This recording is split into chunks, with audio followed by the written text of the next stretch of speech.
kisah sebetulnya barangkali saya pikir juga senang untuk dibagikan.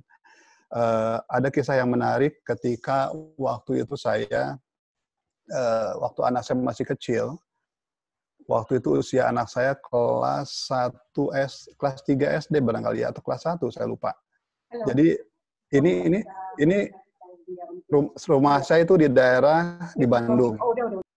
Kemudian waktu itu saya mau naik ojek nih, ceritanya mau pergi ke Jakarta dan nyebrang karena ini rumah saya itu di jalan raya antar Cicahem Ujung Berung, kemudian ini Soekarno-Hatta. Saya mau dari sini ke sini karena berangkat ke Jakarta mau gabung dengan teman kantor.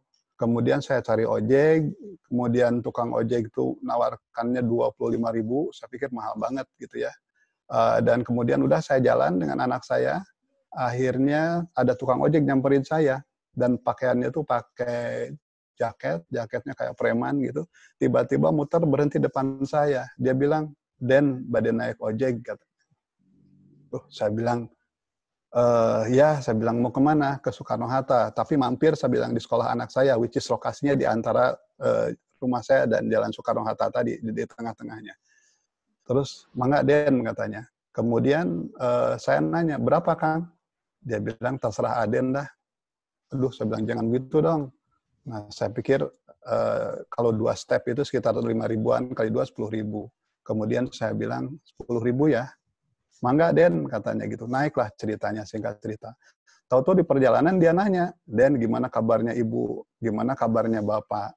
Kemudian gimana kabar adik-adik saya?" Nama-namanya disebutin satu persatu. Nah, saya kan mulai curiga ya, dan merasa nggak nyaman karena pakai bajunya jaket kulit, tukang ojeknya tahu semua gitu, jangan-jangan ini orang intelijen saya pikir. Terus saya tanya, "Akang ini siapa? Kok sampai tahu detil keluarga saya?" Dia bilang, "Saya anak Pak X gitu, yang dulu tinggalnya di daerah sini. Kebetulan saya tinggal sekarang di rumah dekat orang tua, dan orang tua saya udah wafat dua-duanya. Kemudian saya tinggal di situ," kata dia. "Saya anaknya Pak X, yang dulu punya kuda." Nah, terus saya bilang, "Sudah lama ngojek?" Dia bilang, "Sudah lama. Dulu saya katanya suka nakal gitu, bahkan suka mencuri. Nah, mencuri di kebun." Nah, saya ingat dia bilang, suatu saat saya ketangkap sama security di kebun gede itu. Nah, kebun gede itu bapak saya yang ininya, ngelolanya. Gede banget gitu, ada sekitar 30 hektaran kali. Nah, ketangkap sama security. Kemudian ketika ditangkap security itu dilaporkan ke bapak saya, dia bilang dilaporkan, kata security-nya, "Udah hajar Pak, ini maling," katanya. Terus, "Ampun Pak, enggak." Nah, singkat cerita, bapak saya nanya, kata dia, "Kamu nih siapa?" "Saya tinggal di bawah." "Kamu anak siapa?" "Saya anaknya Pak X," katanya, "yang punya kuda di bawah." Terus dia bilang, "Bapak dulu almarhum bercerita," katanya. Nak," katanya, "kamu ini kok tega-teganya merusak nama baik keluarga ayahmu. Ayahmu tuh orang yang berjasa buat kebun ini. Bahkan kalau kita membenahi jalan, waktu itu pasti batu, itu ada sekitar 2 kilo dari jalan raya, itu ditariknya sama kuda bapakmu. Kamu tega-teganya," katanya, "berbuat seperti itu." Nah, bayangkan saya waktu itu merasa gimana gitu ya, dan di tengah saya tuh anak saya yang kedua. Dan habis itu saya banyak merenung, oh ternyata hal kecil yang dilakukan oleh seorang ternyata bisa merubah kehidupan orang lain. Jadi Bapak Ibu, itu sebabnya saya suka berbagi. Mudah-mudahan ini ilmu coaching juga bisa bermanfaat gitu ya. Itu singkatnya barangkali ya Mbak Dian. Oke Pak Agus, aduh ceritanya mengesankan sekali nih ya. Nah, sembari Bapak cerita ini ada beberapa yang baru masuk dan kayaknya belum unmute buat Bapak-bapak, Ibu-ibu yang baru bergabung di sini. Sebentar lagi Pak Agus sudah akan mulai men-sharingkan materi beliau ya lebih apa ya supaya lebih enak gitu. Minta tolong Bapak Ibu bagi Anda yang baru bergabung langsung aja Anda mute voice Anda ya. Dan jangan di-unmute kalau saya udah mute sendiri, saya bantu untuk mute, jangan di-unmute Bapak Ibu.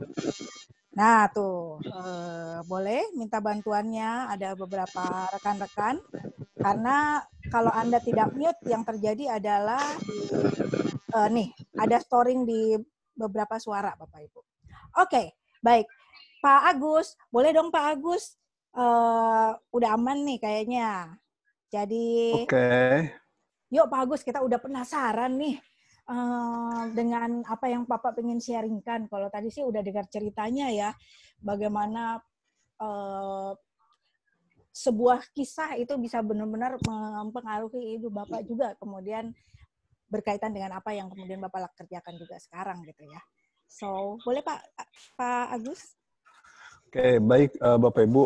Tadi jadi ternyata si tukang ojek itu berubah. Dia bilang, ya udah Pak, sekarang saya ngojek biar dapat kerja yang halal ya katanya. Daripada saya nyuri-nyuri kayak gitu. Jadi sebuah proses transformasi dari sebuah situasi yang menurut saya cukup berat gitu ya.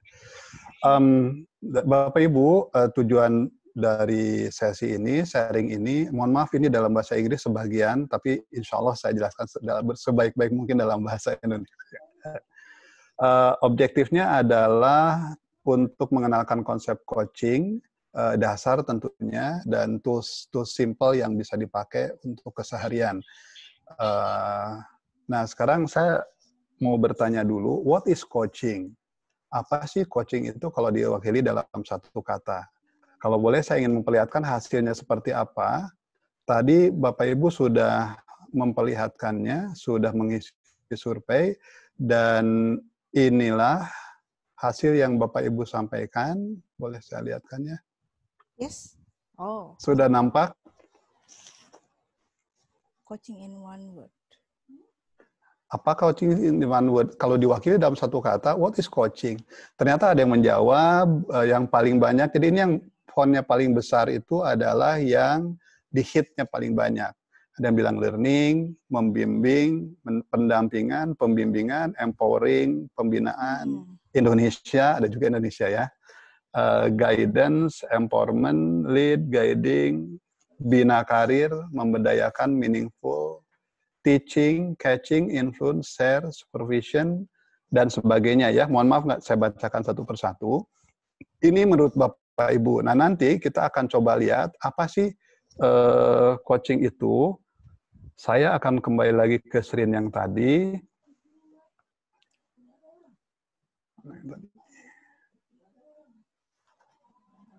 Oke, what is coaching? Kita lihat. Tadi sudah pada mengisi. Nah, kalau boleh tahu, boleh nggak saya dapat sedikit di chat, barangkali ada yang mewakili, apa sih yang Bapak Ibu harapkan dari sesi sebentar ini? Saya kasih waktu sekitar 30 detik kali ya, Bu Dian ya? Yes, boleh. Mari Bapak Ibu, Anda boleh masuk ke ruang chat. Pertanyaan dari Pak Agus, apa yang Bapak atau Ibu harapkan sih dari sesi ini? Boleh dong, kalau tadi kan melalui aplikasi, udah nih, Anda udah masukkan, apa coaching menurut Anda? Kali ini boleh dong Bapak Ibu Anda sharing di chatnya? Saya tunggu.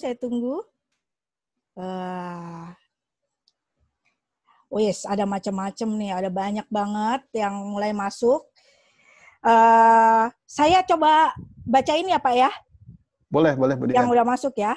Nah, ini ada dari Bu Yuli Erliana. Pengen ada tambahan wawasan katanya Pak. Lalu ada Pak Fridolin. Tahu bagaimana caranya.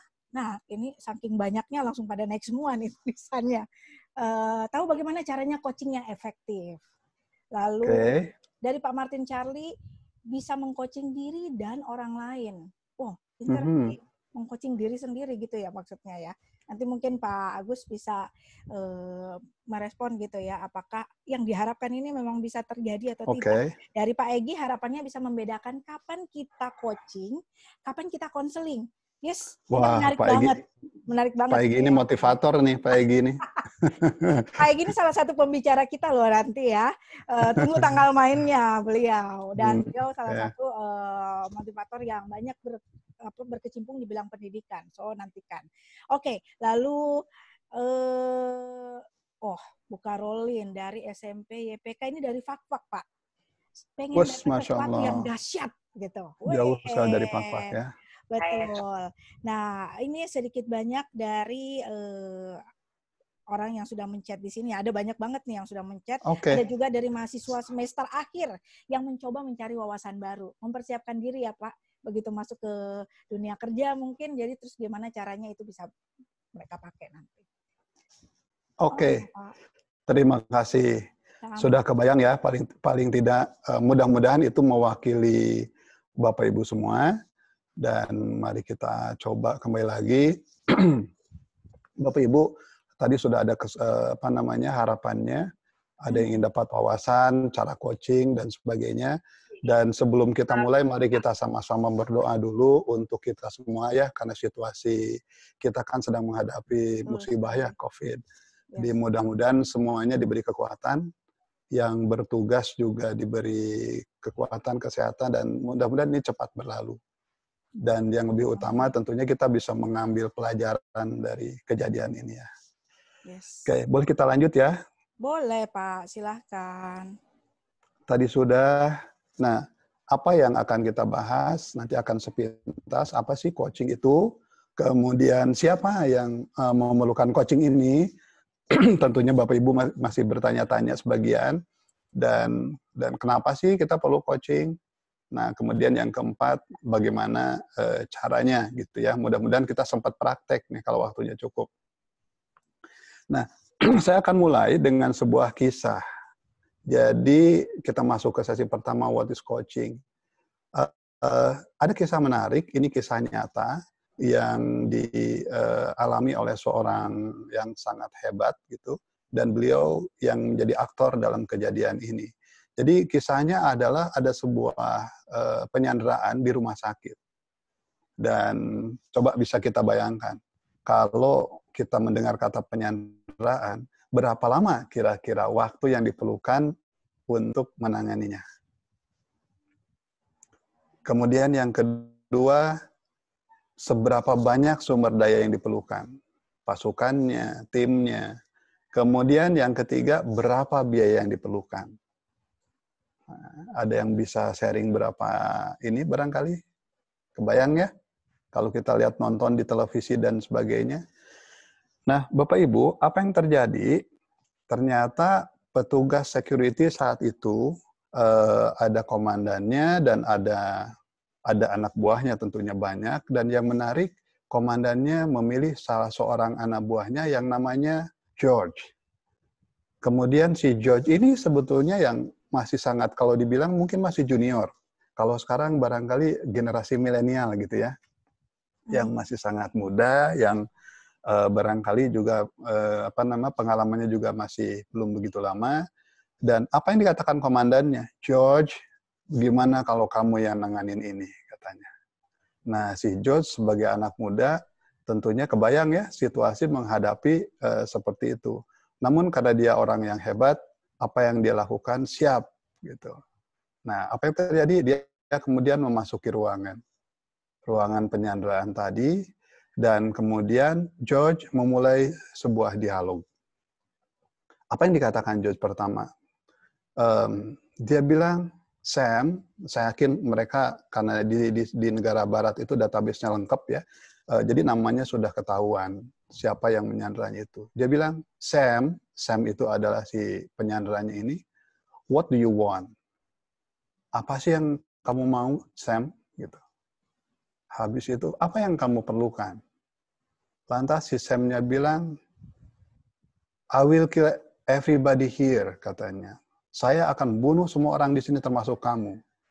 Terus kata George itu, Sam, katanya, we need to talk about your children. Kita perlu bicara nih, mari kita bicara tentang anak-anakmu. Kamu ingin dikenang sebagai ayah seperti apa oleh anakmu? Kemudian jadi kata si George itu, gimana tentang anakmu? Bawa mereka ke sini, I will kill them as well. Gitu. Saya mau bunuh juga. Kemudian si George bilang, George, kamu mau dikenang sebagai sosok ayah seperti apa oleh anakmu? Apakah kamu ingin dikenang oleh anakmu sebagai sosok seorang pembunuh? Udah kasihin sini, katanya senjatamu itu. Lemparkan ke sini. Di tengah keheningan itu, kemudian apa yang dilakukan oleh si Sam selaku penyandera itu? Dia bilang, George, kamu benar. Saya senang tidak jadi membunuhmu. Thank you, katanya. Nah, di luar dugaan, si George mendapatkan respon dari pembunuhnya seperti itu. Lantas, apa respon si George? Sam, katanya, kamu bilang thank you, terima kasih, atas apa? Untuk apa kamu berterima kasih? Kemudian si Sam bilang, terima kasih karena kamu telah mengingatkan saya. Betapa pentingnya anak-anak saya bagi saya. Bapak Ibu yang saya hormati, coba berapa lama itu sesi itu akhirnya bisa tersolusikan? Dan berapa besar biaya yang diperlukan? Serta berapa banyak resources yang dikerahkan saat itu? Coba, kalau boleh saya tahu, apa insight yang bisa Bapak Ibu dapat dari kejadian tadi? Mbak Dian, ada yang boleh ngasih komentar nggak? Ada nggak nih yang mau kasih komentar? Saya sambil ngeliat di chat nih. Mari kita tunggu sebentar. Sambil yang lainnya, sambil mikir-mikir kali ya. Apa yang bisa didapatkan dari sini? Ya. Boleh saya ngomong, Firman? Boleh. Boleh, Pak Firman. Mari, Pak. Saya kira insight-nya di itu kehebatannya to retrieve kesadaran si Samnya. Ya, saya kira gitu ya. Makasih Pak Wirman. Kesadarannya di-retrieve ya, diketuk iya, gitu dari, ya. Bottom heart-nya itu di-attach gitu sehingga naruli human humility-nya dihidupkan, kemampuannya untuk hidup kembali gitu. Oke, terima kasih Pak Wirman. Thank you. Saya sambut lagi. Oke, thank you Pak. Lalu ini ada beberapa juga yang kemudian mulai ngomong vibrasi hati George mengena di hati Sam. Jadi bicara dari hati. Beberapa memberikan respon yang sama dari Bu Astuti, lalu kemudian Bu Endah Gustianti juga ngomong seperti itu. Pak Martoyo pun juga begitu. Pak Martoyo juga nanti salah satu pembicara yang akan muncul di minggu depan. Dia ngomong bahwa mampu menyentuh hati. Bu Sofi ngomong bahwa meaningful conversation bisa memberikan pencerahan kepada Sam. Oke. Ya, terima kasih Bu Dian. Luar biasa ya Bapak Ibu insight-nya. Beda kalau kelas-kelasnya para senior ini, orang-orang yang sudah pada mature. Iya, okay. Saling belajar ya. Okay. Ya, terima kasih atas insight-nya. Nah, dengan insight yang Bapak Ibu tadi sampaikan, menyentuh dari dalam meretrieve tadi kemanusiaannya dan sebagainya. Pertanyaannya berikutnya adalah buat kita, PR, seberapa banyak George yang bisa kita ciptakan? Kemudian yang kedua, seberapa banyak Sam yang bisa kita bebaskan? Menurut Bu Dian, ada nggak orang-orang kayak Sam ini yang mengalami masalah kayak gini kira-kira? Wah, kalau dalam kehidupan sehari-hari, ya pasti ada juga lah yang punya pengalaman-pengalaman dengan cerita yang berbeda ya. Oke. Terima kasih. Nah, PR berikutnya buat kita adalah, bisakah kita membebaskan diri kita dari penyandaan mindset lama? So, it's not about just Sam, tapi juga termasuk kita.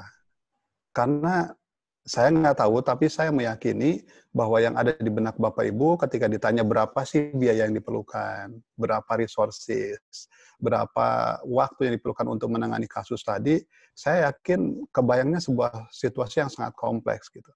Tapi kemudian George bisa menanganinya dengan simpel.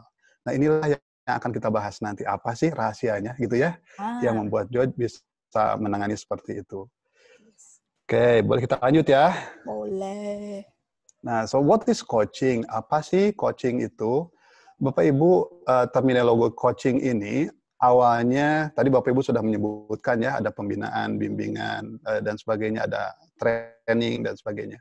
Jadi, what is coaching? Coaching ini diambil terminologinya dari kereta kencana. Saya yakin kita semua pernah melihat kereta kencana ya. Nah, kereta kencana ini kan kalau di Inggris namanya coach. Apa tugas atau karakter kereta kencana? Kereta kencana ini adalah membawa penumpang untuk berangkat dari satu tempat ke tujuannya.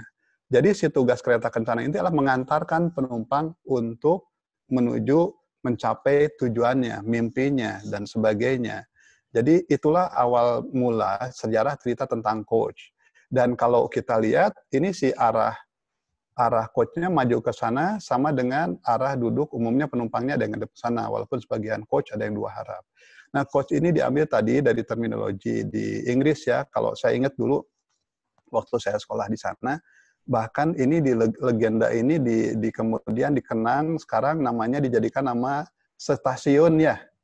Oh. Kalau di Bandung itu stasiun apa ya? Dulu mah Kebun Kelapa ya. Kalau di Jakarta Kampung Rambutan itu kan dulu ya yang sempat mengalami di UK di London ada sebuah stasiun namanya Victoria Coach Station dan situasinya kayak gini.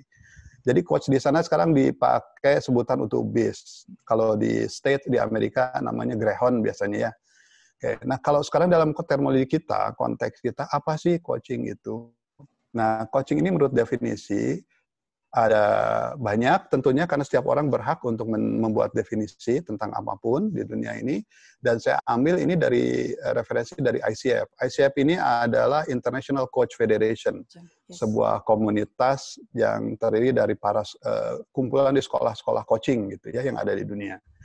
Nah, menurut ICF, coach ini adalah sebuah proses kerjasama dalam konteks untuk komunikasi, memprovok pemikiran-pemikiran klien, kerjasama tentunya antara coach dengan kliennya, untuk memprovok pemikiran kliennya, dan sehingga muncul proses kreatifnya, sehingga si kliennya bisa mendapatkan inspirasi untuk memaksimalkan potensi diri dan profesionalnya.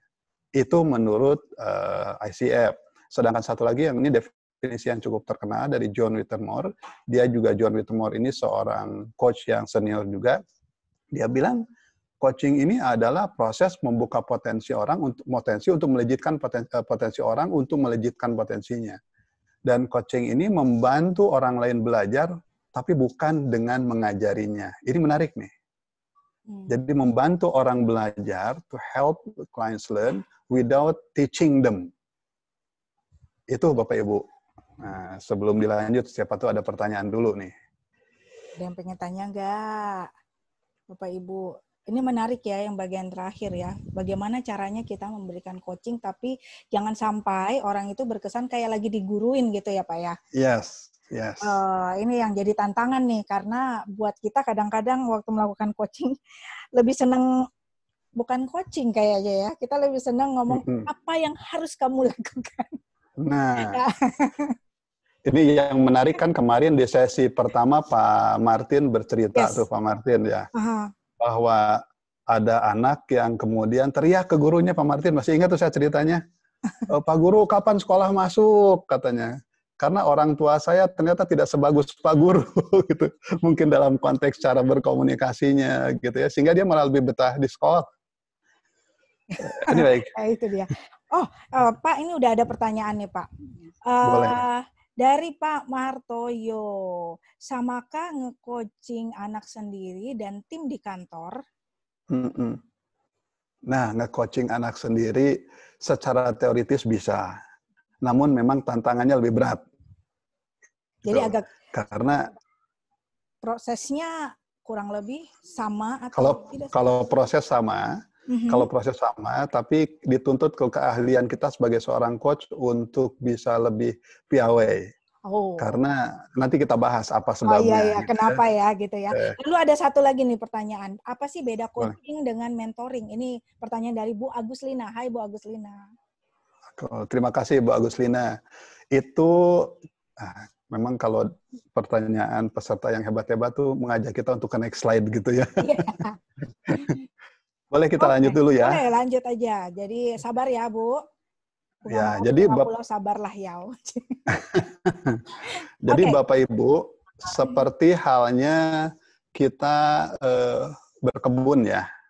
Kan kita punya banyak alat yang biasa dipergunakan. Ada cangkul, ada kemudian kapak, ada kemudian membuat hutan misalnya, ada golok, ada skop dan sebagainya. Nah, begitupun dalam konteks human development, banyak caranya yang bisa dilakukan, yang menjadi prinsip, kalau yang saya dapat ini kembali lagi dari ICF referensinya, Pak Naya ini salah satu yang bermadhab ke ICF juga. Jadi ada dua sumbu, pertama yang vertikal. Vertikal itu asking. Kalau yang di bawah ini, di atas asking, kalau ke bawah ini telling. Asking itu dengan bertanya, kalau telling itu dengan bercerita atau memberitahu gitu ya. Nah, kemudian ada yang sebelah sini, it's yang horizontal, sebelah kiri, di Bapak Ibu ini sebelah kiri, betul ya? Kalau di saya sih sebelah kiri, betul. Sebelah kiri ya, betul ya. Nah, yang sebelah kiri ini ceritanya tentang masa lalu. Kecenderungannya cerita tentang problem, kecenderungannya. Yes. Nah, kemudian yang sebelah kanan ini adalah tentang masa depan atau tentang goals. Maaf nih kurang else ya. Goals, tentang goals. Nah, sekarang apa sih yang terjadi di masing-masing kuadran? Mari kita lihat. Untuk kuadran asking, di mana asking dan biasanya yang ditanyakan tentang masa lalu, ini biasanya disebut namanya konseling. Jadi konseling, kenapa sih kamu suka terlambat?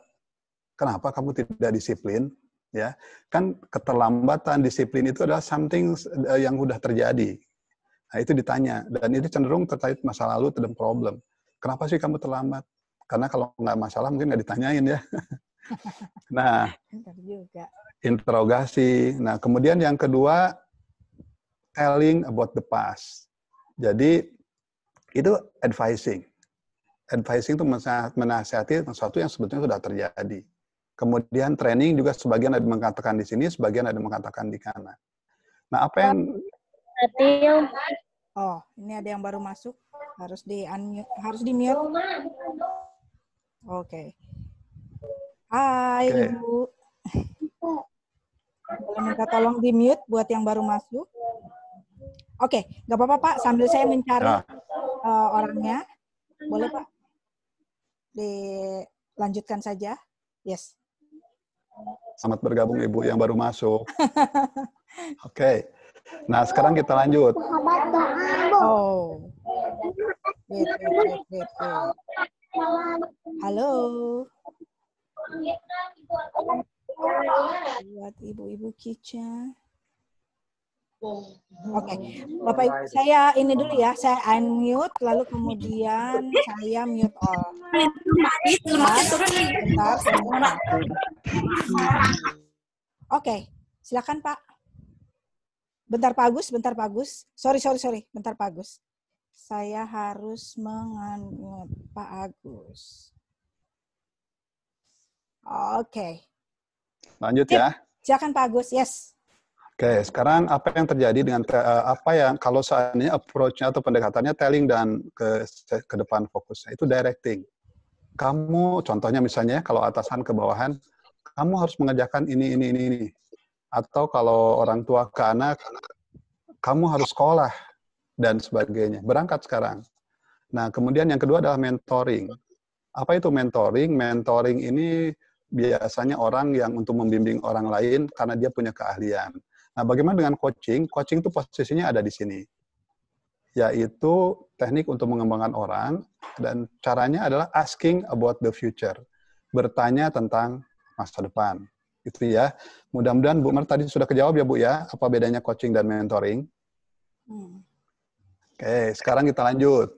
Nah, jadi what is coaching, what is not? Jadi coaching itu bertanya untuk melejitkan potensi, kemudian memotivasi dan menyenangkan.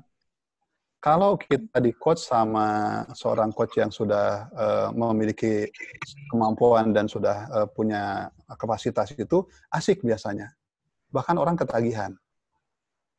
Kemudian saya punya coach beberapa, dan salah satunya adalah ada 2 profesor, ada yang waktu di US waktu itu, ada profesor dari sebuah business school terbaik di dunia ya, di Thunderbird. Dan asik sekali. Waktu itu sangat seperti nggak terasa. Gitu. Dan dengan coach yang lain juga sama, enak. Kemudian memotivasi dan menyenangkan. Yang ketiganya fokus pada performance, tapi tetap humanize human. Memanusiakan manusia. Nah, coach belum tentu lebih jago dalam konteks topiknya. Marketing misalnya. Belum tentu coachnya itu secara marketingnya lebih jago. Tapi dia punya framework berpikir, struktur bertanya, keilmuan tentang coachnya. Kemudian membantu orang keluar dari comfort zone. Nah, what is not? Jadi coaching ini bukan memberi instruksi, mengajari atau konseling. membuat rasa tidak nyaman, bukan memberi feedback dengan cara yang tidak bisa diterima. Dan coach itu bukan menguasai segalanya. Dan terakhir, hanya untuk orang gagal. Nah, jadi coaching itu bukan untuk orang gagal. Nah, selama ini kan ada persepsi, kalau dipanggil orang tua, dipanggil atasannya, lantas kita bertanya, kalau misalnya, yuk kamu kita coach punya sesi jam coaching ya dengan saya. Umumnya kan kita bertanya, ada apa ya dengan saya? Salah apa? Gitu. Nah, padahal coaching itu bukan untuk orang yang bermasalah. Justru orang-orang yang paham biasanya minta jadwal coaching. Dan coaching ini sekarang, kalau teman-teman saya bilang, itu pekerjaan profesi mewah. Karena Bapak Ibu, kalau boleh saya sedikit sharing, kalau kami mengundang orang dari luar, Singapura misalnya, untuk nge-coach tim leaders gitu ya, itu ada yang tahu bisa nebak nggak biayanya per jam berapa?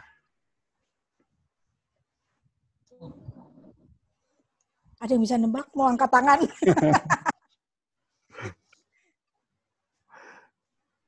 Ya, sambil ngeliat wajah-wajahnya ini.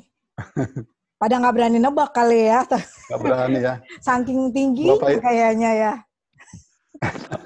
Sampai puluhan juta, Pak Gus. Oh, tuh. Ya, terima kasih, Pak.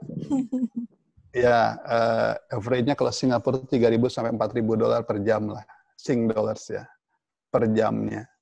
Nah, saya maksud cerita ini apa? Bahwa ini adalah pekerjaan atau peran yang memang sangat berarti dan sekarang menjadi tren ke depan. Apalagi anak-anak milenial sekarang ini lebih suka di coach dan di mentoring. Jadi ini salah satu strategi juga. Baik, kita lanjut lagi ya.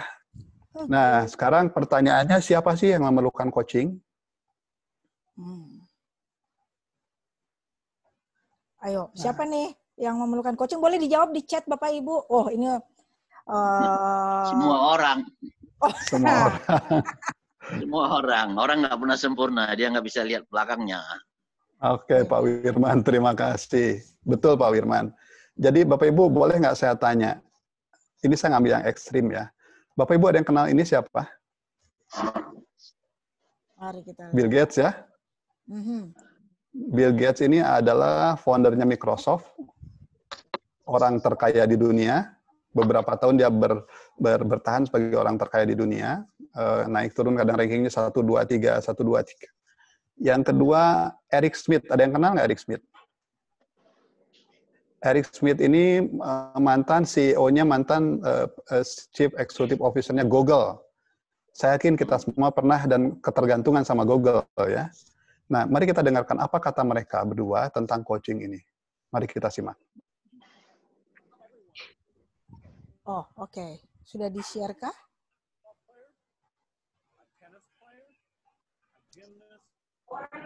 Bentar. Kenapa? Nggak ada suaranya? Nggak ada suaranya, Pak Gus. Kayaknya mungkin Bapak harus share lagi, Pak. Sangat kecil suaranya. Ini headset saya barangkali. Gak apa-apa, mari kita coba menanti. Everyone needs a coach. It doesn't matter whether you're a basketball player, a tennis player, a gymnast, or a bridge player. My bridge coach, Sharon Osberg, says there are more pictures of the back of her head than anyone else's in the world. Sorry, Sharon. Here you go. We all need people who give us feedback. That's how we improve. Because I've received so many different kinds of advice, I don't know where to start. One that comes to mind is to have a coach. Our board member in 2002, John Doerr, said, you need a coach. And I said, well, I don't need a coach. I'm an established CEO. Why would I need a coach? Is something wrong? He said, no, you need a coach. Everybody needs a coach. So Bill Campbell became my coach and has served Google very well. Every famous athlete, every famous performer has somebody who's a coach. Somebody who can watch what they're doing and say, is that what you really meant? Did you really do that? They can give them perspective. The one thing people are never good at is seeing themselves as others see them. A coach really, really helps. Jadi itu kata orang yang bahwa everyone need a coach. Oh, Pak Agus keputus-putus suaranya, Pak Agus. Ya.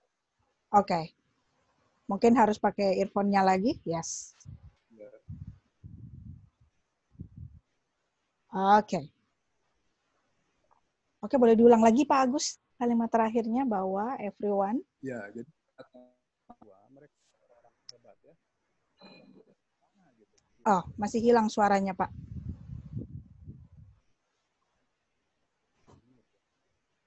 Halo? Bentar.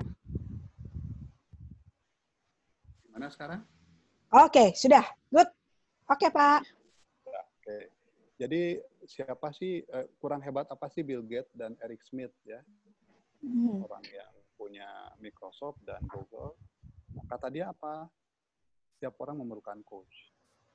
Jadi coaching ini bukan hanya untuk bukan untuk orang bermasalah, tapi untuk para eksekutif, para pengusaha, orang tua, guru, pegawai, anak-anak gitu. Ini diperlukan oleh setiap orang.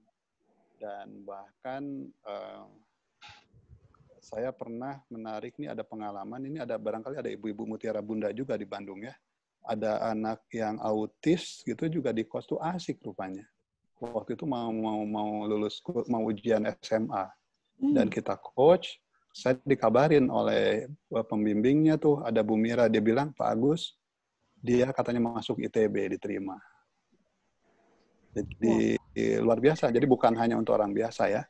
Nah kemudian di samping beliau berdua, ini orang lain, termasuk Steve Jobs, Sergey Brin, dan lain-lain ya. Ini yang punya, ada yang di sini, ada yang punya LinkedIn dan sebagainya. Steve Jobs itu Apple, dia juga sama. Mereka ini punya coach. Oke. Itu. Sekarang kita masuk ke why need coaching. Kenapa sih perlu coaching? Atau ada komentar dulu barangkali? So far sih masih aman. Dulu? Lanjut aja dulu, Pak. Lanjut cuma ya. Punya waktu 28 menit, jadi pasti udah pada semangat nih dengan why we need coaching. Oke, ini ilustrasi saja nih. Ini dicoret-coret oleh anak saya nih. Orang biasanya kayak gini nih, saya nggak tahu Bapak Ibu ngalamin nggak? Galau nggak jelas, was-was, kadang frustasi, kadang ngomel-ngomel nggak tahu kenapa gitu ya. Apalagi di era COVID sekarang ini nih. Macam-macam lah. Kemudian banyak maunya, tapi tujuannya nggak jelas. Apa yang dilakukan nggak fokus. Sehingga hari-hari berjalan seperti tanpa makna gitu, dan tanpa makna dan cerita. Nah, dengan di coaching, kalau di coachingnya dengan benar, umumnya Bapak Ibu sekalian, mereka mendapatkan hal seperti ini. Jadi yang pertama, mereka lebih sadar diri, lebih percaya diri, kemudian tahu cara meraih mimpi, punya komitmen, dan memiliki tujuan yang jelas. Jadi yang menarik, ada teman saya waktu itu sedang mengikuti ujian coaching, dan beliau nge-coach anak-anak milenial. Dan dia cerita ke saya, Pak katanya, saya meng-coach ada 2 orang nih, anak. Bukan 2 kelompok maksudnya. Yang kelompok ini anak-anak yang sudah pernah di-coach sama tim Bapak, dia bilang. Nah yang ini mereka belum. Dia bilang, saya merasakan sekali hal perbedaan yang sangat jelas. Anak-anak yang belum pernah di-coach, dia bilang, ketika mengalami kegalauan, situasi sulit, keputusannya mereka rata-rata ingin resign. Dan ada kecenderungan putus asa. Tetapi ada orang yang sudah pernah di-coach, dan saya tanya sudah pernah di-coach? Pernah katanya sebelumnya. Gitu. Kemudian apa jawabannya? Teman saya bilang yang sedang ujian coaching ini, dia bilang anak yang pernah di-coach ini, ternyata dia tidak hanya punya satu pilihan untuk resign. Tapi dia mampu melihat situasi itu dari sudut pandang yang beragam. Sehingga jawaban dia, solusinya bukan resign. Banyak hal yang bisa dia lakukan, dan akhirnya teman saya bilang, betul Pak, hanya saya mau lebih sungguh-sungguh nih ujiannya katanya, karena ternyata terasa impact-nya di lapangan, gitu ya. Bagaimana menurut ICF ini, International Coach Federation ini melakukan survei, ternyata 9% orang yang pernah di-coach itu happy, tentunya dengan catatan yang di-coach yang betul ya. Karena ada yang mengaku di-coaching, tapi sebetulnya dikeramas. Ada nggak yang merasa gitu? Ada nggak tuh Jadi yang ada ngerasain dulu lo? saya pernah ketika ada leadership, ada seorang VP bilang, Pak Agus, thank you, katanya dikumpulin hari ini di sini. Kenapa? Saya bilang, ini bukan dari Telkom ya. Karena hari ini karena jadwal keramas kami. Bapak sudah menyelamatkan kami dari jadwal keramas, katanya gitu. Loh, apa maksudnya? Ya, yang lain pada tengok-tengok dan saling cengengesan ya. Jadi rupanya itu sama atasan merasa digini-gini gitu. Jadi ditargetin, dimarahin, dan sebagainya. Jadi serasa dikeramat. No, it's not coaching.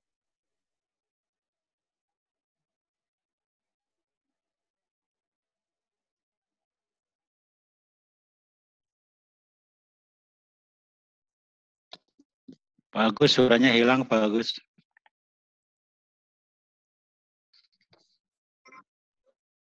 Hai, halo semuanya. Mesti agak bersabar. Ini kelihatannya kita punya gangguan teknis nih. Siap, Pak Martin. Hai, Pak Wirma. Halo Madian. Iya, kemudian. Mohon maaf ya, terputus. Suaranya kandas. Madian pun katanya menghilang dari saudara. Coach. Mohon maaf ya, barusan terputus. Saya balik lagi ya. Oke, silakan. Oke.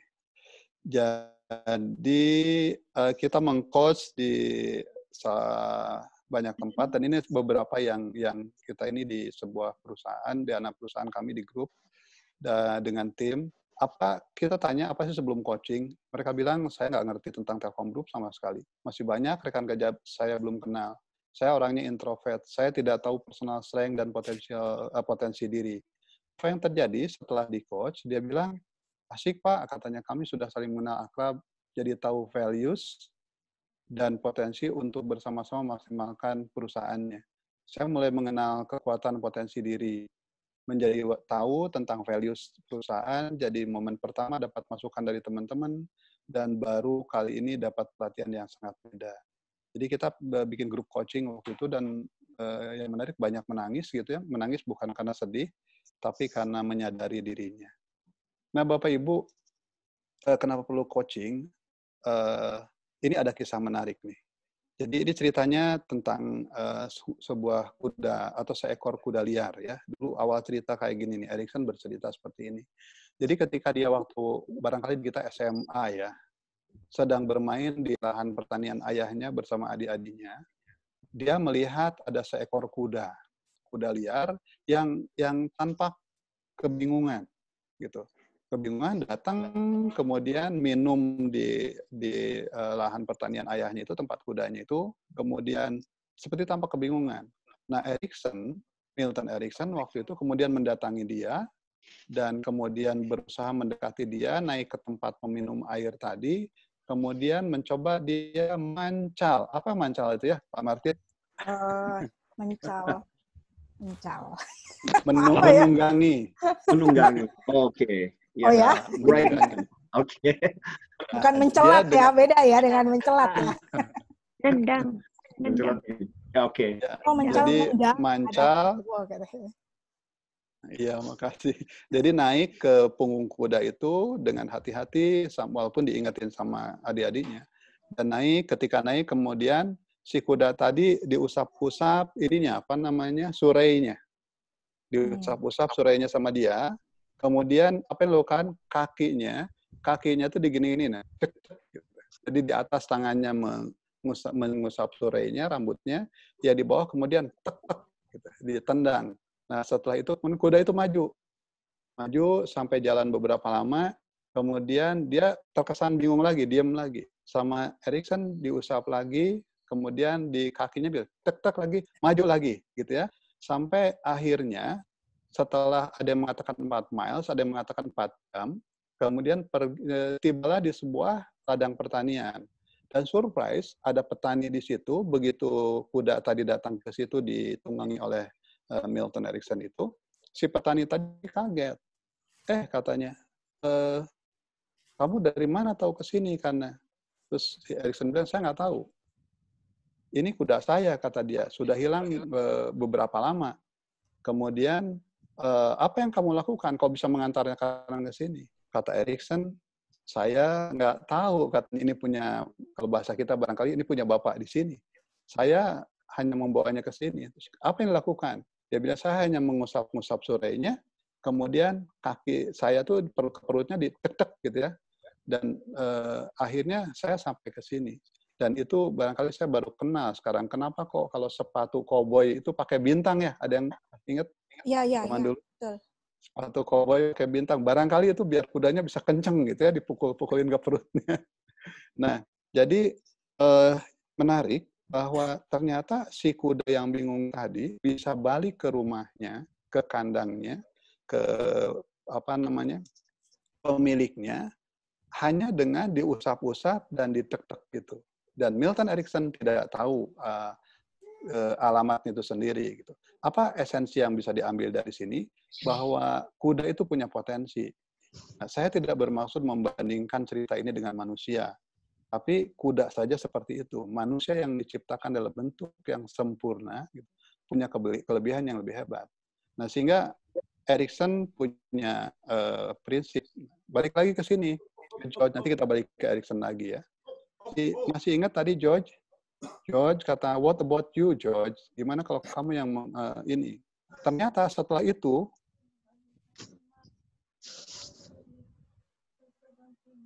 setelah George itu bilang, wah, gila bos katanya, tega-teganya nyuruh aku ke situ.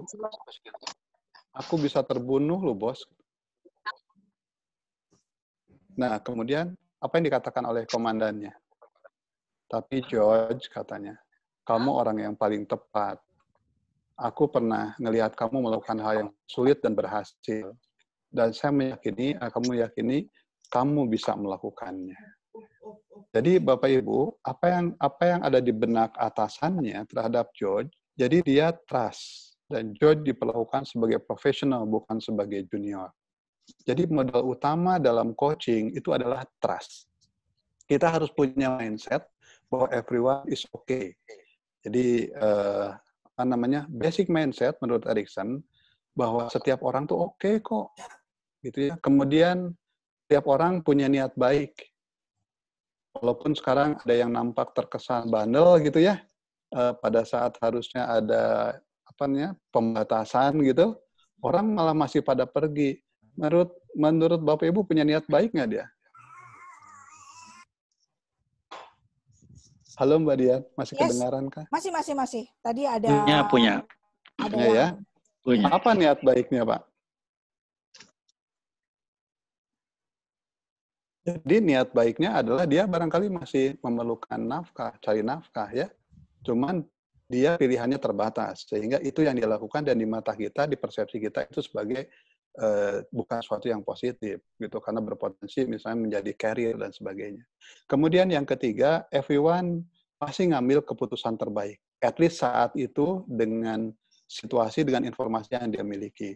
Yang keempatnya adalah setiap orang bisa berubah, dan yang terakhir setiap orang punya potensi. Jadi ini pada saat kita melakukan coaching, Pak Martin kemarin kan menyampaikan ada positif dulu mindset-nya. Bahwa kita harus meyakini bahwa orang itu sebetulnya oke kok. Kalaupun ada yang sesuatu yang kita persepsi tidak oke, boleh jadi karena pilihan dia terbatas. Nah, dan tugas kita untuk membantunya, gitu ya. Itu kesempatan buat kita. Nah, sekarang bagaimana caranya? Mudah-mudahan masih cukup ya waktunya. Masih, Pak. We still have 15 minutes. Ya, jadi di coaching ini banyak modelnya, ada grow model dan sebagainya. Kalau yang sertifikasi biasanya komplit, ada namanya arrow-nya panjang dari A to Z-nya. Saya ngambil yang kita simpelkan ya, yang kami pakai, yang kita coba simpelkan agar lebih mudah dipahami. Coach kita ambil singkatan dari coach. Yang C pertama itu adalah chemistry. Jadi chemistry itu membangun keakraban, kedekatan. Jadi dalam pelaksanaan coaching, kita perlu membangun keakraban dulu. Karena coaching atau klien kita, baik murid, baik anak buah, ataupun siapa, itu harus perlu trust terhadap coach-nya. Ya saya yakin kita semua mengalami, kalau orang tidak trust sama kita, dia nggak akan terbuka. Dia nggak akan membuka diri. Kemudian, itu chemistry, ada cara-caranya, kemudian ada outcome. outcome ini adalah hasil. Kalau kata Paul Goshen, dia bilang ngobrol tanpa kontrak, tanpa kesepakatan outcome yang diraih, itu sama dengan ngegosip, katanya gitu. Jadi kalau saya ingat diajarin guru saya dulu, leadership has to make every conversation to become a leadership conversation. Jadi kita tuh harus membuat sebuah komunikasi itu komunikasi leadership yang menginspirasi, menyemangati, gitu ya. Itu leadership conversation, kata dia. Dan outcome ini tidak sedikit orang sudah punya tujuan, namun tidak bergerak. Kenapa? Karena komitmennya belum dapat. Maka gimana caranya untuk meningkatkan komitmen? Diperlukan langkah berikutnya adalah ada sesi awakening, penyadaran diri. Nah, orang kalau sudah sadar dirinya, dia akan lari sendiri, kencang, nggak usah diamati, dimonitor, dikontrol terus.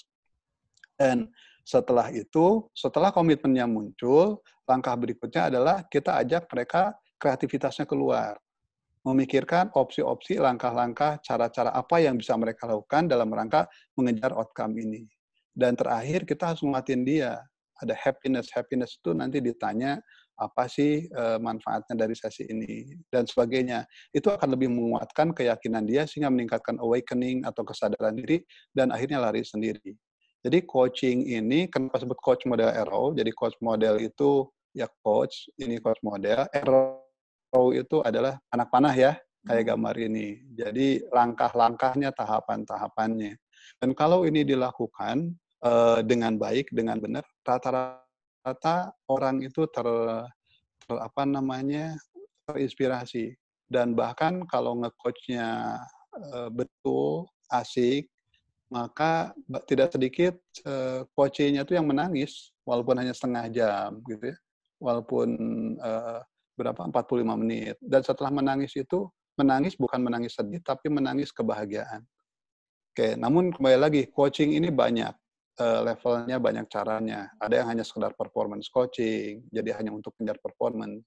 Ada yang untuk melatih kebiasaan baru, ya. Seperti kemarin ya, sudah share juga pembicara sebelumnya, Pak Daniel. Kemudian ada lagi, ada transformational coaching. Nah, ini kelas-kelasnya berbeda. Gitu. Nah, kalau transformational, kadang-kadang ngobrolnya hanya sebentar, orang udah gue dapet deh. Dan saya pernah di-coach oleh guru saya, itu setengah jaman 45 menit, saya sampai nangis-nangis gitu ya, tapi saya nggak malu gitu, karena itu merupakan tangisan kebahagiaan. Dan alhamdulillah, action plan saya waktu itu, ingat banget, apa action plan-nya? Saya bilang, saya mau coach minimal ada 3 orang deh profesor. 1 dari Australia, 1 dari USA, 1 dari Malaysia, saya bilang. Alhamdulillah dalam waktu 3 bulan, saya bisa merealisasikan itu. Yang Australia, alhamdulillah dapat kesempatan ke Australia, sempat seorang CEO, kemudian yang Malaysia ada sengaja orang datang ke kantor, dia seorang founder dari sebuah institusi perusahaan. Kalau yang US juga sama, datang ke sini, orang Silicon Valley. Gitu ya. Ini yang menarik, yang dari US ini anak muda, bukan profesor, belum yang profesornya. Dia coachingnya adalah coaching pernikahan, jadi menjelang pernikahan. Jadi ibunya dulu, halo? Ya, ya. Cukup jelas? Jelas, Pak. Nah, ibunya tuh teman saya SMA, beliau pindah ke Silicon Valley, kemudian saya sempat ketemu di sana 2014, beliau sama suaminya menemui di San Diego, dan pas balik, dia bilang, anak saya mau nikah nih, katanya. Saya tawarin mau di coaching, nggak mau, gitu. Kebetulan nikahnya di Indonesia, dan sempat di coach 2 jam, itu saya bilang, boleh, tapi Anda nggak boleh ikut, hanya mereka berdua. Nah, ini ada etikanya ya di coaching itu. Kata dia, enggak, aku mau, katanya. Saya juga susah nolak ya, karena dia teman SMA saya. Terus saya bilang, boleh, tapi syaratnya nggak boleh ngomong, nggak boleh komentar, duduknya di belakang. Dia bilang, oke. Nah, itu saya surprise gitu ya. Saya nggak sebut namanya kan boleh ya. Jadi di belakang tuh dibilang, yes, gitu. Karena si calon mantunya itu pada saat di coach itu memperlihatkan sebuah maturity dan wisdom tentang tujuan hebatnya sebuah pernikahan. Gitu. Tujuan mulia sebuah pernikahan, sehingga mungkin dia sebagai orang tua juga regreg gitu, tenang gitu, adem. Nah, itu jadi banyak coaching itu jenisnya. Nah, gimana caranya? Tadi, boleh saya ulang lagi? Saya tanya lagi, coaching itu apa? Di kuadran tadi yang gini, masih ingat? Ayo. Yang atas Siapa apa? yang mau jawab nih? Halo. Mana nih suaranya? Suaranya yang lain? Boleh kok. Kalau misalnya ada yang pengen. Oh, nih. Ada yang jawab. Asking. Asking. Oke, asking. About future. About the Asking future. about the future. Ini prediksi jangan. Lalu kemudian Action. ada goals. Goals. Oke. Goals. Ya. Ya.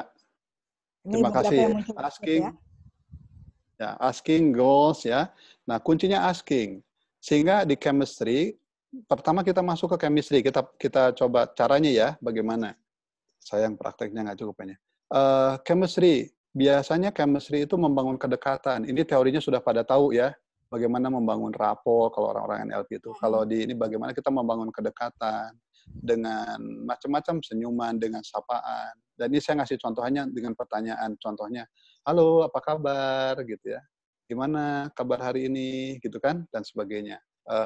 Singkatnya seperti itu, tapi masih prosesnya tidak sesimpel itu. Kemudian baru masuk ke outcome.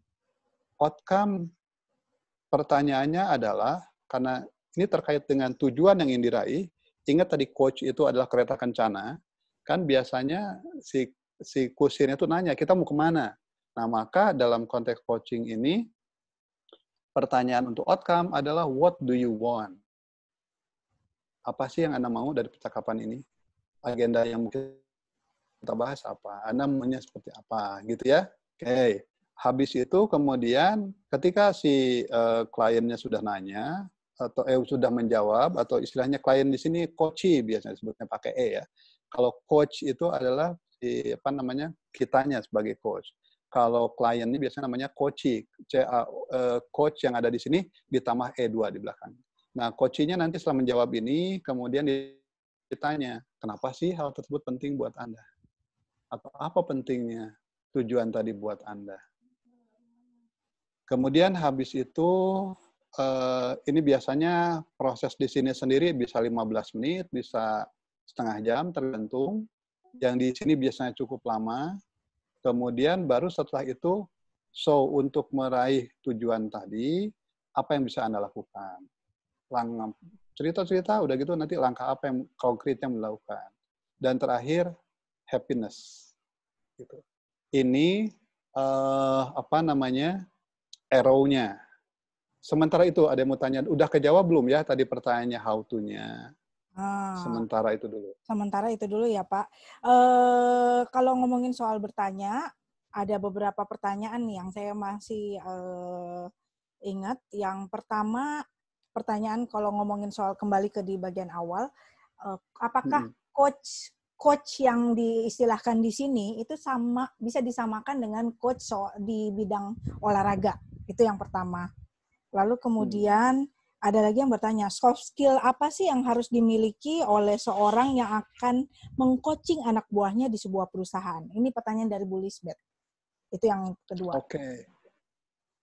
Coach olahraga itu, coach terkenal hebat itu adalah coach olahraga basket dulu malah awalnya. Siapa lupa saya namanya ya? Kok tiba-tiba saya lupa ya? Michael Jordan. Bukan, coachnya sudah lama. Jadi apa yang dia lakukan, instead of, yuk kita harus juara, gini. Enggak. Apa yang dia tanyakan ke pesertanya, apa yang bisa kita lakukan agar kita bisa membawa nama baik bangsa ini. Kita bermain ini untuk menyemangati orang lain, untuk tumbuh dan berkembang. Itu yang dibawakan dia ke timnya. Siapa namanya? Kok saya lupa ya. Nah, jadi awalnya seperti itu. Kemudian ada Bill Campbell yang coachnya tadi, coachnya siapa? Steve Jobs, Bill Gates ya. Itu di Silicon Valley. Dia juga seorang mantan pelatih olahraga. Namun terminologinya ada yang berbeda. Karena kalau coach di olahraga itu keterkesannya pelatih biasa gitu ya. Walaupun coach olahraga juga banyak melakukan approach coaching. Saya juga dulu pelatih karate. Jadi ada saat-saat telling, tapi ada saat-saat memerankan coach. Gitu. Itu Bu Dian. Nah sekarang pertanyaan yang kedua. Ya. Apa sih kompetensi, skill yang dibutuhkan, soft skill-nya? Baik, saya lihatin ini ya. Apa soft skill yang dibutuhkan untuk menjadi seorang coach? Kita kembali ke ICF ya. Di ICF ini, kompetensi yang diperlukan untuk menjadi seorang coach yang baik adalah ada 11, dibagi dalam 4 kategori. Jadi satu, setting the foundation. Apa itu? Satu, meeting ethical guidelines and professional standard. Jadi ini masalahnya masalah etik dulu. Karena coaching conversation itu kan sifatnya kalau yang one-on-one personal ya. Kalau yang tim juga rahasia perusahaan. Jadi tugas coach itu yang pertama adalah dia harus tidak ember. Harus mampu menjaga rahasia. Jadi kalau saya meng-coach seseorang, maka apa yang diceritakan orang tersebut secara etika saya hanya untuk saya dan dia saja. Tidak boleh diceritakan ke orang lain. Kemudian banyak lagi, diantaranya itu. Jadi ada etikalnya. Kemudian yang kedua, establish the coaching agreement. Tadi pada saat nge-coach harus ada agreement-nya seperti apa. Dan ketiganya adalah bagian dari co-creation relationship. Membangun hubungan yang baik, yaitu harus establish trust dan intimacy. Jadi kita perlu kemampuan untuk membangun kedekatan. Kemudian yang keempat adalah coaching presence. Coaching presence itu adalah hadir kita, baik hati, baik mata, baik fisik, telinga, di situ untuk coach benar-benar, gitu ya. Seperti kita menghadap seorang raja. Jadi kita benar-benar fokus di situ, karena dalam beberapa kasus kalau kita ngadap atasan, barangkali ada yang pernah ngalamin. Ketika kita datang, atasannya bilang sambil buka HP gitu, sambil gini-gini, udah, sok, kamu ngomong aja, saya dengar kok, sambil dia ngetik gitu. Nah, itu tidak presence. Nah, ini presence. Yang kelima, active listening. Keenam itu adalah powerful questioning, ini kuncinya, pertanyaan-pertanyaan hebat. Kemudian direct communication, kalau bertanya itu to the point, tidak muter-muter dulu. Kemudian ada creating awareness, membangun awareness tadi, untuk design action, planning, goal setting, dan managing progress dan accountability. Barangkali singkatnya itu, Bu Dian. Oh, oke, baik. Nah, Bapak masih mau lanjut dulu atau ini kita sebenarnya udah di titik-titik waktu yang terakhir nih. Tapi ada satu pertanyaan nih, Pak. Apakah boleh mau mencoba, karena ini menurut saya penting juga ya untuk ini pertanyaan dari Pak Sogun sebenarnya. Pak Sogun bertanya gini, apakah coach model Aero yang tadi Bapak jelaskan itu adalah senjata andalan Pak Agus yang Bapak gunakan setiap kali melakukan coaching? Apakah intinya ada berapa macam metode strategi melakukan coaching, Pak?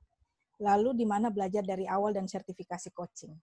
Kalau yang terakhir saya tahu lah jawabannya ya. Oke, jadi coach itu saya pakai, tapi dalam konteks atau sharing dan praktis. Tapi untuk konteks tertentu saya pakai arrow-nya Erickson yang lebih detail, lebih komplit. Jadi langkahnya bukan hanya, tadi kan COACH-nya 5 ya. Kalau kami di Erickson Certification itu banyak ada 7 atau 8 tahap gitu. Jadi lebih detail lagi. Ini untuk konsumsi publik seperti ini. Karena kami para certified coach ini punya etika, tidak boleh mengajarkan sesuatu yang belum dapat license-nya. Gitu. Jadi itu etika kami. Jadi yang saya sampaikan yang umum-umum, yang bisa dipakai untuk keseharian, sehingga tetap meet ethical guidelines ini. Tapi banyak, Pak, itu modelnya. Kalau dulu saya pertama kali belajar itu pakai GROW model. GROW itu G-nya goals, R-nya reality, W-nya grow, reality, option to creativity kalau di sini, kemudian will itu komitmennya. Tapi saya merasa itu terlalu umum gitu, sehingga coach lebih spesifik. Nah, kalau mau belajar coach di mana, banyak Bapak Ibu sekalian. Kalau yang ICF di Indonesia, di antaranya yang ada 5 sekolah coaching di Indonesia. Kalau saya sendiri belajar di sertifikasi sudah dapatnya dari mana? Dari Panaya ya, kebetulan Panaya ini salah satu yang dapat license langsung dari Erickson Coaching International. Dia sekolah coaching tertua di dunia. Jadi materinya masih asli. Tapi banyak yang lainnya juga. Masing-masing tentunya punya pilihan ya. Dan masing-masing ada plus minusnya. Dan saya juga lagi belajar yang lain juga sekarang untuk pengayaan. Begitu, kemudian. Yes. Oke, ada lagi Pak yang mau di-sharingkan?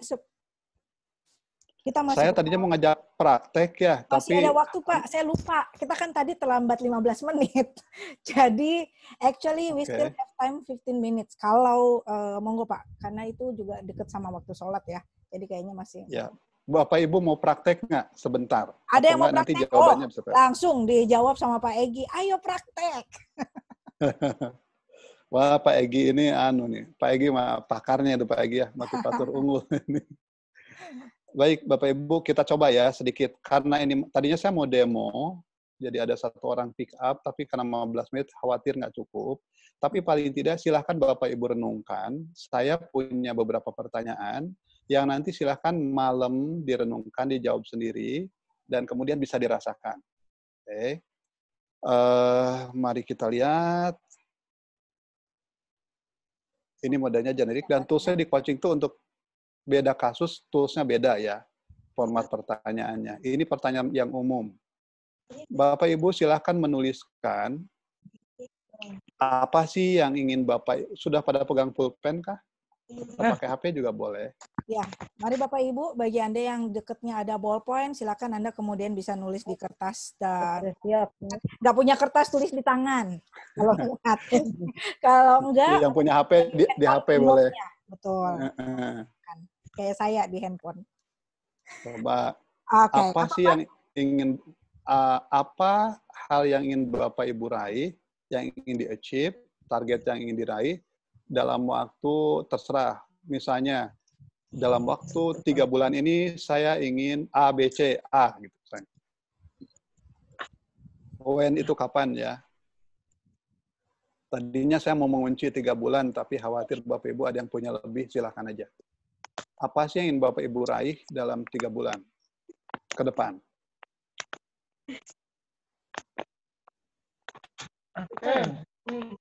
Sudah?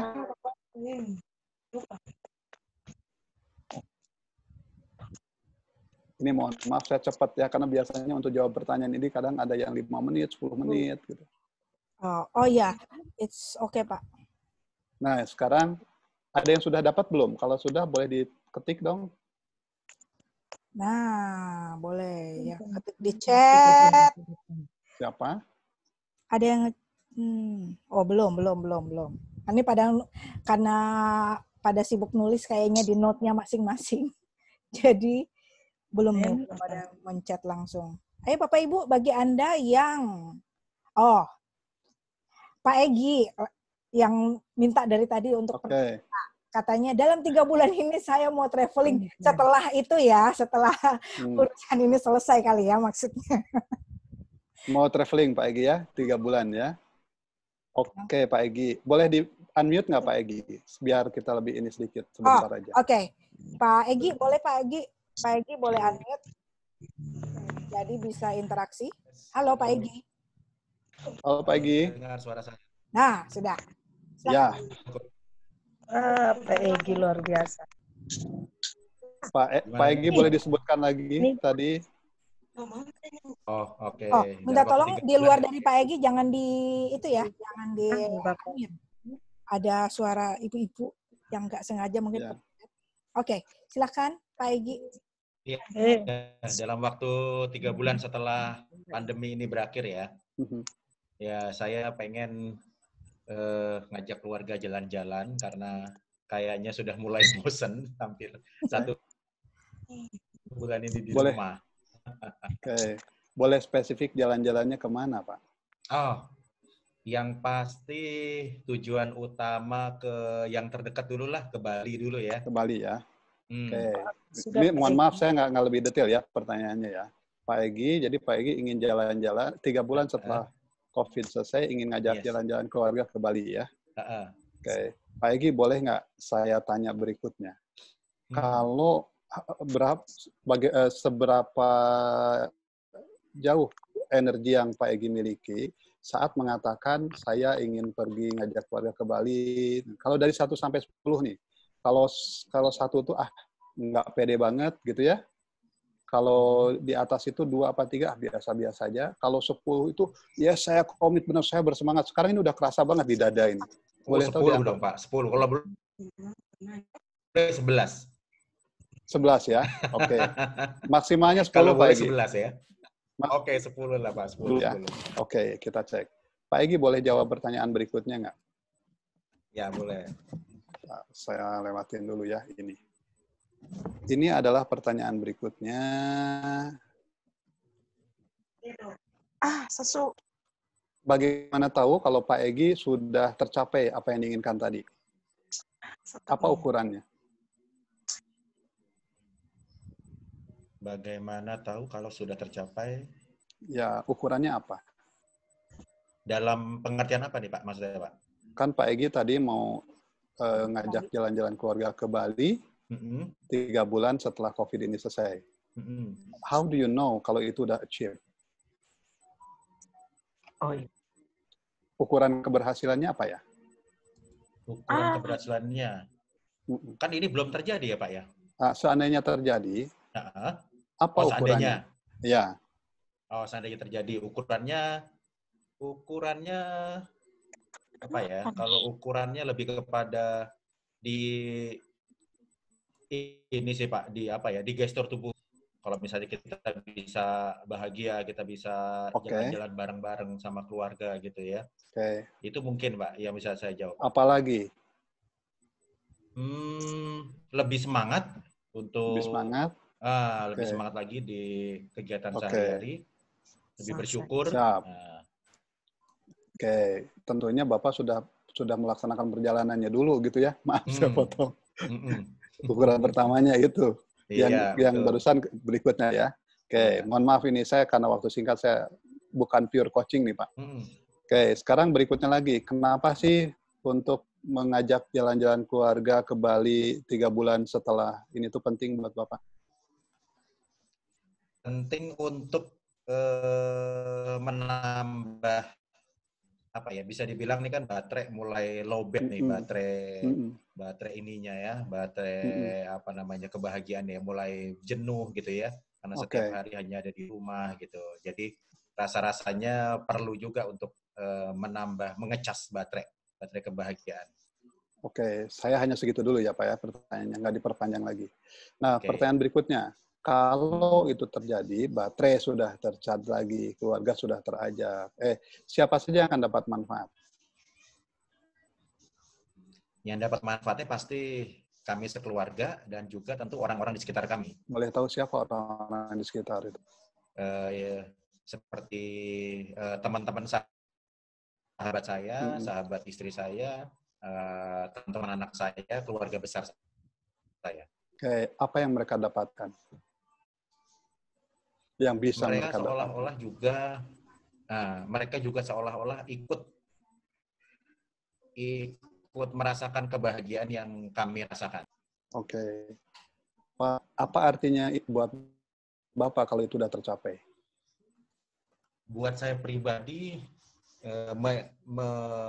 kesenangan atau kebahagiaan pribadi tidak berarti kalau orang-orang di sekitar saya tidak ikut merasakan. Itu salah satu value hidup saya. Jadi kalau saya bahagia, ya sebisa mungkin orang-orang di sekitar saya juga harus ikut bahagia. Kalau Bapak bisa membahagiakan orang lain, apa artinya buat Pak Egy? Gimana Pak? Bisa diulangi Pak? Ketika Bapak kalau bisa membahagiakan orang lain tadi, keluarga dan orang sekitarnya, apa artinya buat Bapak? Artinya value saya tercapai, Pak. Value Pak Egy tercapai. Yang saya harapkan tercapai. Boleh tahu saya tanya berikutnya ya.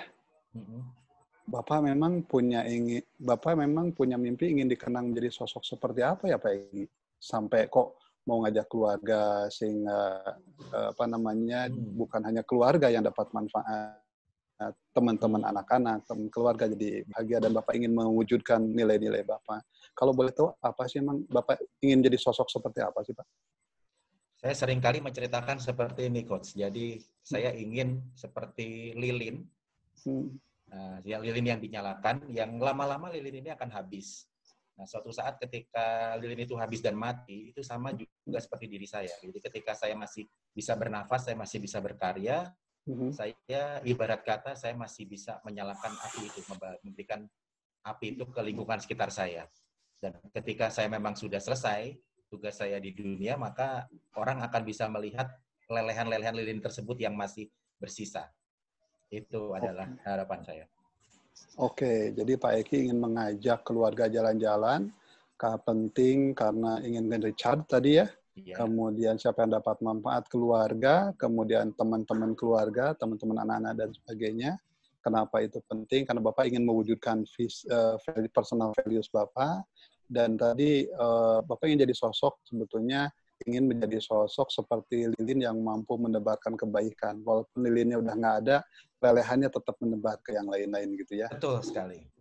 Pak Egi, kalau boleh tahu Pak, apa sih potensi kehebatan Pak Egi miliki yang mendukung, yang membuat bisa mendukung Pak Egi untuk merealisasikan ngajak jalan-jalan ke Bali itu? Memberikan apa yang saya punya. Apa yang Bapak miliki? Memberikan semua yang saya punya untuk lingkungan sekitar saya. Apa saja, Pak? Sifat-sifat saya yang mau berbagi dengan banyak orang tanpa perlu melihat reward yang saya dapatkan. Oke. Dalam konteks untuk ngajak ke Bali, apa potensi yang Bapak miliki yang memungkinkan Bapak bisa merealisasikan itu? Bisa diulangi sekali lagi, Coach? Nah, dalam konteks yang 3 bulan ingin mengajak keluarga ke Bali, apa hal yang Bapak miliki yang bisa mendukung untuk merealisasikan itu? Yang bisa merealisasikan pastinya apa ya, teman-teman yang selama ini mendukung saya dalam keadaan kita seperti ini semuanya, Pak. Oke. Itu terus, salah satunya. Yang ada di dalam diri Pak Egi sendiri, kapasitas apa yang bisa memungkinkan Bapak mengajak keluarga ke Bali? Cinta saya. Oke, apalagi? Cinta. Apa ya? Selain cinta apa, Pak? Yang lebih besar lagi. Perlu apa untuk bisa mengajak keluarga ke Bali? Ya, pastinya perlu komitmen. Komitmen. Salah satunya komitmen. Ya. Oke, apalagi selain komitmen? Selain komitmen, kita resources perlu, yang diperlukan apa untuk bisa mendukung ke Bali? Ya pastinya tabungan ya, Pak ya. Salah tabungan. Satunya ya. Oke. Berarti udah memungkinkan itu ya? Iya. Oke, sekarang kalau begitu apa yang mau Bapak lakukan nih? Gimana mau mencapainya? Ya, untuk mencapainya pastinya kita selama beberapa hari ke depan ini kita mentaati semua peraturan pemerintah, kita sehat, kita tetap berkarya, ya kan? Lalu juga sambil juga kita tetap punya rasa percaya diri bahwa semuanya itu bisa akan terlewati. Oke, terus action plan-nya apa yang Bapak lakukan sekarang? Action plan-nya ini saya sudah merencanakan dalam waktu beberapa hari ke depan akan membuat tayangan IG Live sementara sebelum Zoom untuk mengajak teman-teman saya yang peduli juga untuk memotivasi rekan-rekan kita, orang tua, para siswa dan segala macam untuk tetap bersemangat di dalam situasi pandemi seperti ini. What else? Baru itu sih Pak yang baru aja tadi beberapa jam yang lalu saya sudah rencanakan dan akan terrealisasi. Kalau ada satu hal baru lagi yang bisa mempercepat itu, apa itu? Mempercepat apa ya? Belum kepikiran lagi Pak. Terus terang belum kepikiran lagi. Oke, nggak apa-apa. Pak Egi boleh dibayangkan nggak kalau yang Bapak mimpikan tadi ingin ngajak keluarga dalam 3 bulan setelah COVID selesai ke Bali. How do you see their expression, Pak? Wah, pastinya gembira, pastinya bahagia, ketawa, ya semua ekspresi positif yang pasti akan diekspresikan. Boleh tahu apa yang bisa Bapak dengar dari kata-kata anak-anak, yang suara-suara terdengar kalau itu terwujud? Yeay! Itu salah satu ciri khas anak saya yang kedua, soalnya sering kali kalau dia mau keluar rumah tapi mamahnya nggak boleh ngasih, jadi itu saya yakin suara itu akan keluar itu. Oke, Pak Egi, Bapak udah menjawab ini semuanya ya. Oke. Dan saya ingin bertanya sekarang, Tadi tujuannya sudah disebutkan, ingin mengajak jalan-jalan keluarga ke Bali 3 bulan setelah COVID. Tadi mengatakan level energi pada saat di awal mengatakan 10, sekarang boleh tahu nggak di angka berapa? Masih 10. Masih 10 ya? Oke, nggak apa-apa. Apa yang Bapak, ada manfaat yang berbeda yang Bapak rasakan setelah ngobrol, menjawab beberapa pertanyaan ini? Yang pastinya lebih realistis sih, Coach. Realistis, jadi yang tadi mungkin awal mulanya ketika percakapan ini dimulai kan masih ngawang-ngawang gitu ya. Nah, lalu mulai pelan-pelan, mulai detail, mulai melihat ya secara kenyataan apa yang harus memang dipersiapkan untuk mencapai tujuan itu. Oke, Pak Egy, selamat ya. Terima kasih, Coach. Pak Egy. Budian, sampai di sini sesinya. Thank you so much. Luar biasa, Coach Agus. Luar biasa. Terima kasih. Sama-sama belajar bagaimana coach yang baik. Benar. Agus. Thank you banget Pak Agus. Keren abis karena Pak Agus tidak hanya menjawab semua pertanyaan kita yang berkaitan dengan apa sih coaching itu, bahkan meluruskan berbagai, mungkin kadang-kadang pemikiran kita tentang seorang coach dan coaching itu bisa aja keliru gitu ya. Tapi Bapak sudah mencoba dalam waktu yang sangat mepet ini, Bapak kemudian sudah berusaha untuk gimana caranya menjelaskannya lewat contoh, lewat teori, lewat story, bahkan bagaimana pendekatan yang harus dilakukan oleh seorang coach, basic mindset yang harus dimiliki, termasuk juga soft skill apa aja yang harus dimiliki. Thank you for sharing, coach modelnya juga. Ngomong-ngomong ini ada suara lain di mana ya? Bagi yang merasa lepas, nah oke, suaranya udah kan.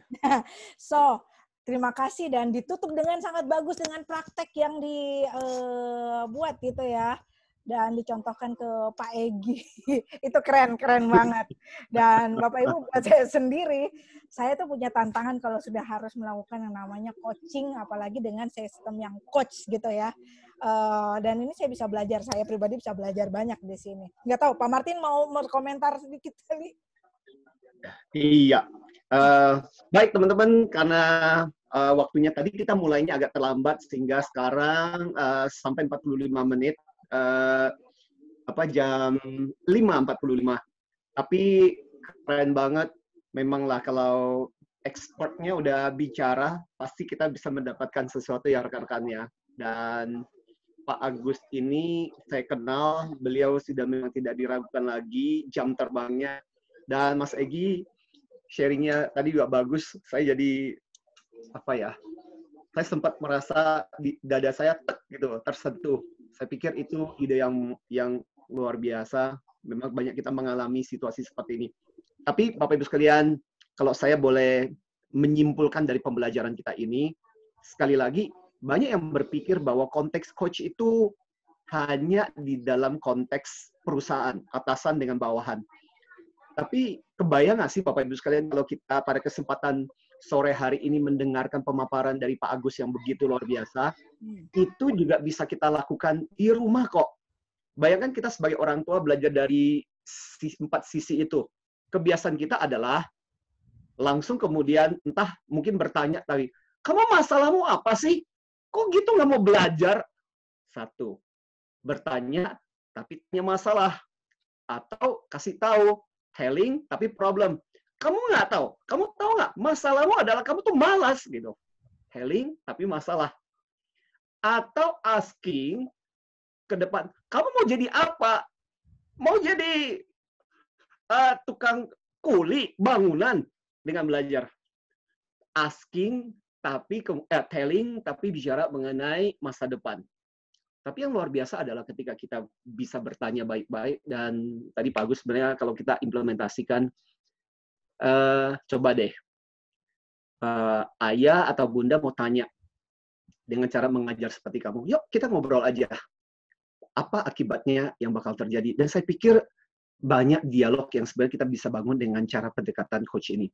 Setuju nggak teman-teman sekalian? So mudah-mudahan obrolan ini mengajar kepada kita, angkat jempolnya dong kalau kita mendapatkan sesuatu pada sore hari ini. Yes, teman-teman. Terima kasih Pak Martin. Yes. Kemudian terima kasih juga. Pak Egi juga, saya deg-degan sebetulnya nge-coach Pak Egi tadi. Nggak luar biasa kok, keren. Saya pikir cita-cita yang menginspirasi kita semua. Nah, Pak Wirman juga terima kasih komentar-komentar dengan support. Ada Pak Ali, ini kepala sukunya Corporate University yang pada sore hari ini juga. Pak Ali. Ya, banyak tips kita Pak Ali, ada Pak Epi juga tuh. Saya senang dengan teman-teman, rekan-rekan, Bapak Ibu sekalian, ini menjadi komunitas pembelajar meskipun saya tidak ada beberapa di antara yang saya tidak pernah bertatap muka, tapi saya senang. Bapak Ibu sekalian, kita bisa menggunakan waktu kita untuk selalu mengupgrade. Percayalah teman-teman, Bapak Ibu sekalian, setiap kali kita belajar sesuatu, setiap kali kita mendapatkan sesuatu seperti ini, pikiran kita nggak sama lagi dengan yang sebelumnya. Dan masih ingat, dari 2 pertemuan kita yang sebelumnya, kita seperti kayak di terowongan panjang nih. Ada yang cemas, ada yang stres, ada yang memutuskan kebingungan, kegelisahan, tapi kita bisa membuat keputusan. Supaya Bapak Ibu, teman-teman sekalian, waktu ketika kita keluar dari terowongan karena coronavirus ini, karena wabah ini, waktu kita keluar, kita menjadi seorang pemenang, bukan seorang pecundang. Setuju nggak Bapak Ibu sekalian? Ya, makanya saya percaya dengan cara kita terus-menerus mengisikan hal-hal yang positif dalam pikiran kita. Nah, terima kasih Bapak Ibu sekalian. Sungguh pada kesempatan sore hari ini, kalau saya ingin sharingkan kepada teman-teman Bapak Ibu sekalian, sebenarnya saya mau menceritakan juga, ini ada hal yang saya mau sharingkan. Karena ada beberapa pertanyaan begini. Ternyata ada beberapa klien kita yang bertanya, Pak Martin, ada nggak sesuatu pembelajaran yang lebih mendalam lagi, yang lebih komprehensif lagi? Akhirnya kemudian ada beberapa klien kita, karena ini work from home, kemudian minta supaya, Pak, bikin satu program yang profesional yang bisa kita lakukan dan bisa kita kerjakan, dan teman-teman karyawan, profesional, para leader, atau beberapa personal belajar itu lebih mendalam. Tadi ada beberapa pertanyaan, Pak Martin, kalau saya mau materinya dan sebagainya, bisa nggak? Bapak Ibu sekalian, karena ini dikerjakan oleh para profesional, ini materi tetap menjadi hak cipta. Yes. Tapi ada bagian yang Bapak Ibu sekalian, Anda bisa mendapatkan materinya. Maka sebenarnya ini dia, Bapak Ibu, yang menjadi salah satu program kita dalam waktu dekat ini yang akan kita lakukan. Ini program yang sifatnya profesional dan ada 4 master yang akan mengajar. Programnya ada 3, yaitu yang Self Mastery, kemudian Professional Mastery untuk para karyawan, dan yang Leadership Mastery. Dan Self Mastery ini mengajarkan bagaimana caranya kita mengelola diri kita. Dan ini ada biaya investasinya, mulai dari, ini ada 8 modul, tapi setiap modul dengan investasi yang lebih murah. Dan ini adalah bagian di mana kita akan memberikan materi, mengajarkan, menjadi coach untuk Anda untuk belajar. Ada Self Mastery, ada 8 program, mulai dari belajar mental positif, NLP, self hipnoterapi, sampai bagaimana kita melakukan self coaching buat diri kita untuk sukses dan berhasil. Lantas kemudian ada Professional Series. Professional Series itu buat para karyawan. Bagaimana caranya tetap produktif, work from home, dan sampai termasuk juga bagian tadi Self Mastery juga ada soal bagaimana cara kita mengelola cash-nya kita. Dan terakhir juga untuk para pimpinan. Dan Bapak Ibu sekalian, ini kita lakukan dengan waktu yang berbeda-beda. Nah, Bapak Ibu sekalian, kalau Anda tertarik, ini saya akan upload di IG saya oleh Mbak Fani, itu juga akan di-sharingkan kepada Bapak Ibu sekalian. Jadi kalau Bapak Ibu sekalian sungguh mau belajar, tertarik, belajar lebih mendalam lagi, lebih komprehensif lagi, di mana akan diberikan tools-tools, ini adalah program yang saya sarankan supaya Bapak Ibu sekalian Anda bisa belajar. Sekali lagi, supaya pada saat ketika kita keluar dari terowongan gelap masalah ini, sungguh kita menjadi lebih terang, lebih cerdas, lebih keren, hidup kita terbang, bukannya terpuruk. So, teman-teman sekalian, Bapak Ibu sekalian, ini sedikit sharing saya pada kesempatan sore hari ini. Mudah-mudahan, thank you banget. Kita akan ketemu lagi di hari Senin. Jadwal course kita bersama dengan Komet, dan saya kembalikan kepada Budian. Terima kasih sekali lagi. Untuk Pak Agus, buat Anda yang merasa belajar sesuatu, angkat jempol Anda, Bapak sekalian, sebagai bentuk terima kasih. Yes. Oke. Saya akan tampilkan sebelum, karena ini udah waktu maghrib, saya tahu Pak Agus tadi udah pamit Bapak Ibu, karena di Bandung memang sudah waktunya untuk maghrib, saya juga pasti di Jakarta juga udah mulai. 1 menit sebelum kemudian kita berpisah, Bapak Ibu semua, saya cuma pengen men-sharingkan bahwa pastikan Anda tetap hadir, mumpung nih bisa belajar banyak hal dari para coach yang luar biasa, dan gratis pula. Dan di minggu berikutnya, kita akan ketemu lagi dengan 3 coach, di hari Senin, hari Rabu, dan hari Jumat, Bapak Ibu. Siapakah yang nanti akan ketemu dengan Bapak Ibu semua? Boleh. Ini udah tampil belum ya di layar? Share screen. Your microphone is unmuted. Sudahkah? Coba. Belum muncul. Sudah ya? So, Bapak Ibu, udah kelihatan? Udah. Yes. Ini dia. So, Bapak Ibu, kita akan bertemu dengan 3 coach kita yang luar biasa, dan di hari, bukan Selasa, tapi hari Senin. Sorry, ada kesalahan tulisan. Jadi Senin, nanti dengan Pak Indra Cahyana, kita akan bicara tentang self-leadership mastery. Ini sesuatu yang sangat kita butuhkan pastinya sebagai, jangan berpikir bahwa, saya kan cuma staf biasa, buat apa saya mempunyai itu? Oh, salah. Atau Anda merasa saya sudah sebagai seorang pemimpin, terus ngapain lagi? Bapak Ibu, yang namanya seorang pimpinan itu selalu pasti akan ada upgrade yang bisa kita lakukan. Lalu kemudian di hari Rabu ada dari Kang Madu, fun komunikator kita, cerdas berkomunikasi di era work from home. Nah, ini penting banget nih. Dan ada Pak Martoyo juga yang bergabung dengan kita di sini tadi, dengan di hari Jumat, tema Finance Mastery for Non-Finance Managers. Ini pasti curhat-curhatan pengalaman pribadi beliau, Bapak Ibu. So, stay tune, Bapak Ibu. Jangan lupa untuk kemudian mendaftarkan diri Anda. Dan yang terdekat, hari Senin nanti, itu adalah dari Pak Indra Cahyana.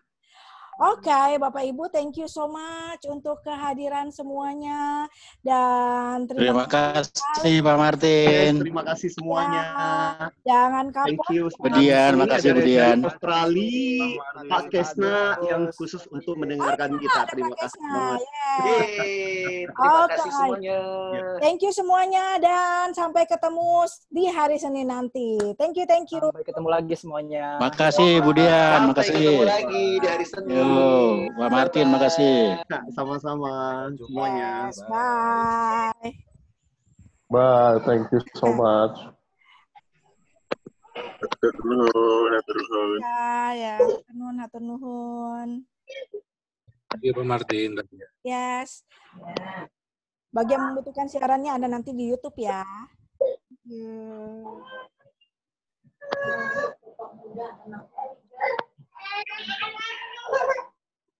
Terima kasih. Oke, terima kasih Pak. Saya akan menunggu sampai semuanya keluar. Iya, terima kasih. Oke, thank you.